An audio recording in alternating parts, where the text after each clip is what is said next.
The virtual world was programmed by a human mind. The natural world was programmed by something else that is utterly mysterious.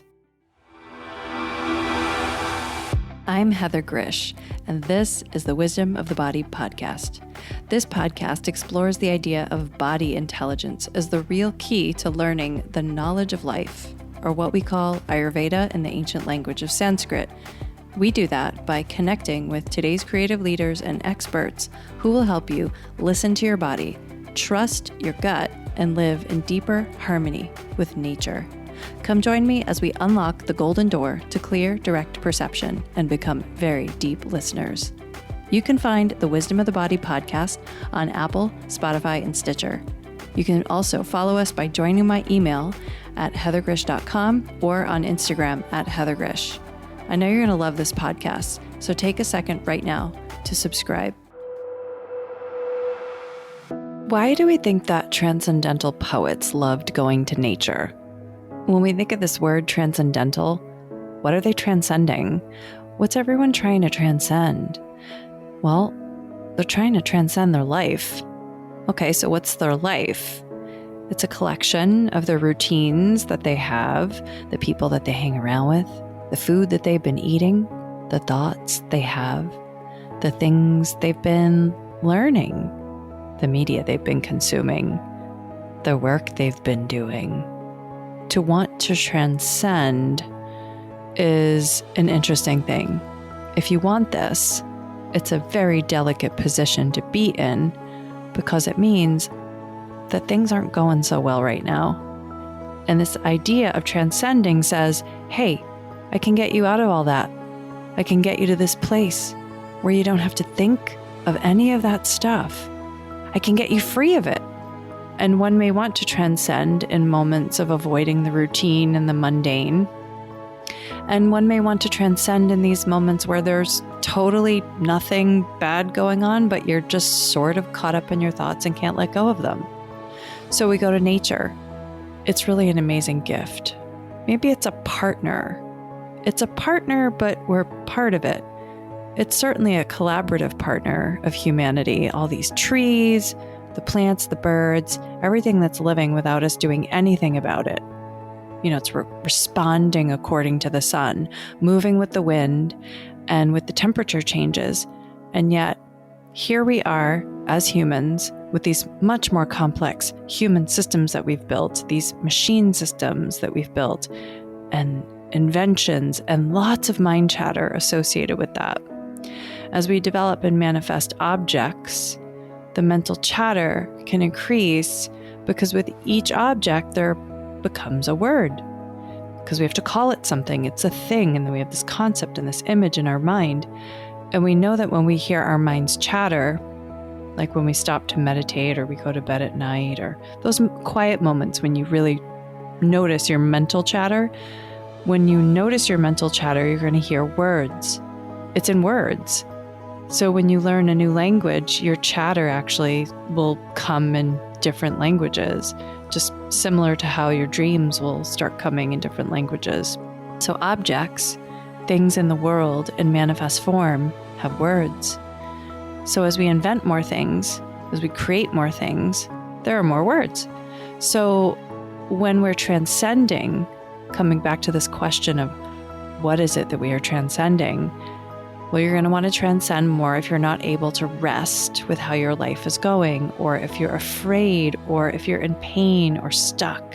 You'll want to transcend more when things don't feel good, or if you're thinking they don't feel good. And if you're thinking something is not good, then you'll also start to feel that something is not good. So why go to nature? There are certainly other ways to do it. There are mantra meditations, other methods, drugs of various kinds. But why nature? Why did all these transcendental poets always go to nature? Why did the hippies go to nature? Why do we go to retreats and we go to nature? We go out for walks in the woods, we go backpacking.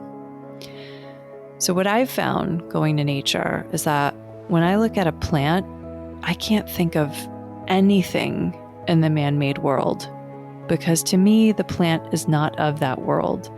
The plant is of the universal intelligence, of the nature with the big N, the forces that your mind will try to understand, will try to replicate, maybe emulate, but cannot fully understand and certainly cannot control fully. We try to. So when we look at a plant and we watch its leaves, we feel something. You might even come up with a name of that plant, an object, because if you know something about plants, like if you've actually studied them in some academic way, then perhaps you'll be classifying that plant as a succulent, a perennial. You might be putting that plant into a family or a category of plants that are like it, or that like to live in the same zones that it lives in. So if you study plants, you get that academic or that intellectual learning that comes with the names and the categories and the memorizing. But if you don't have that intellectual learning, you're in this kind of really cool, interesting spot, because then you could look at it and just experience that plant without any of these other things coming up and actually getting in the way of your direct perception and your direct experience of that plant. And with less word activation, you're actually less likely to be triggered to think about all these other things going on that you already have words for in your mind, and just sort of less word activation. So you're not going to be thinking about your work or your family responsibilities or your past memories or things that have happened in the past, the things that you might be afraid are going to happen in the future. So this idea of transcending and plants is very interesting for these reasons. And it's also because plants have been used medicinally forever by humanity to develop altered states of consciousness. And I don't mean just the hallucinogenic kind, because there are other ways to alter your consciousness or to change how your body feels, because these plants are medicines. They change us. And in fact, most pharmaceuticals today, the beginnings of them all came from plants. And then as people learned about plants and they started to do some different things with the plants, they started taking them in a different direction with synthesizing compounds and things like that from plants. So this relationship that we have with plants is still really special. And so next time you just feel overwhelmed by your life, whether you're working too much or something's not going your way, maybe there's some anxiety or anger, whatever's coming up for you, if you just take a little walk outside, especially if you live in a climate that you enjoy, if you live in the desert and your skin is dry and you're feeling this kind of stripping away of your protective layers and things are starting to feel too intense, and you live in the desert and it's dry, it's not going to feel that great to go out for a walk if you're already feeling kind of stripped bare, because the desert has that kind of stripping bare energy. But say you are experiencing that kind of dry feeling and you lived in a very green place, or you have that really intense feeling and you live in a very green place with green leaves and green grass and flowers and moisture, the teeming kind of nature energy, like that spring, summer, moist kind of warm green energy, or even a cool green energy, that could feel quite pleasant to you if you are in that dry, hot, overwhelmed, or possibly that anxiety state. And similarly, being around rocks, you can use the elements to balance yourself. I suppose you can do this virtually too and get some effect. I guess that's why all these people are developing all this virtual reality stuff with different kinds of experiences and images and worlds created virtually. There's an effect from that for sure, but your body has known the language of nature for hundreds of thousands of years, and the cells and the bacteria have known it even longer. Bodies have evolved on the planet with nature in the physical world, so getting out into the physical world will have a different effect than being in the virtual world, even though there's a lot of research that does show how our neurological systems don't seem to be able to tell the difference between virtual and physical world as much as one would expect. But one thing that is different is the way each was made, the physical and the virtual. The virtual world was programmed by a human mind. The natural world was programmed by something else that is utterly mysterious. And even the late, great Carl Sagan said the beauty of a living thing is not the atoms that go into it, but the way those atoms are put together. Some of our mothers and our grandmothers were convinced that baby formula was better for humans than a mother's breast milk. Many people bought that line, some didn't. It certainly was a convenient belief to spread when women were entering the workforce, because them not having to breastfeed would, make them more available to go to work. And that, really did change the economy. But this idea that the baby formula is better than the breast milk has since been debunked by science. We know there's a greater intelligence at work when the baby's mouth touches the breast and exchanges saliva with the mother's body, informing her of the state of health of the baby, and there's actual immune responses that take place in response to that. So there is this intelligence that we could try hard to replicate, but there's a beauty in the design already. So I think each of us gets to decide where we're going to place our trust going forward.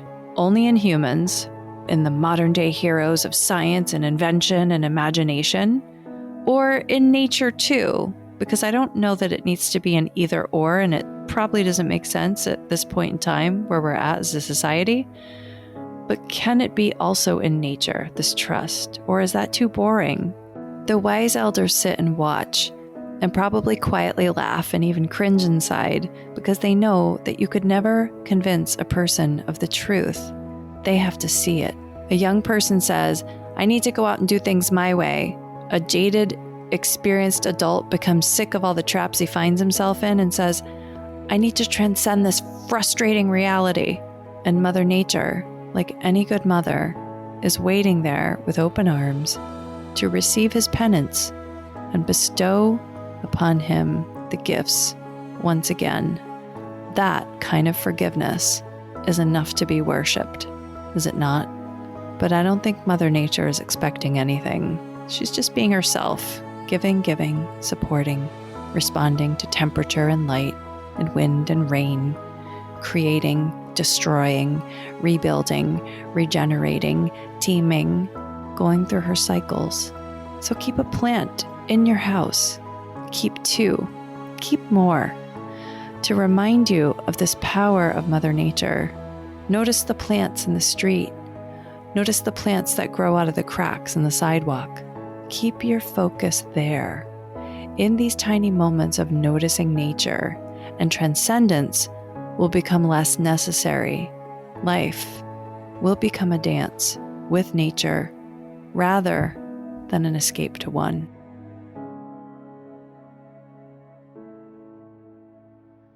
I want to thank you for listening to this show. It brings me great pleasure to provide this content to you. I also want to let you know that I'll be making some very amazing announcements soon. And if you're not already on my email list, then I encourage you to go over to my website and subscribe to my email list so that I can keep you informed about these announcements that are going to be coming up very soon. So my website is heathergrzych.com. That's Heather, GRZYCH.com.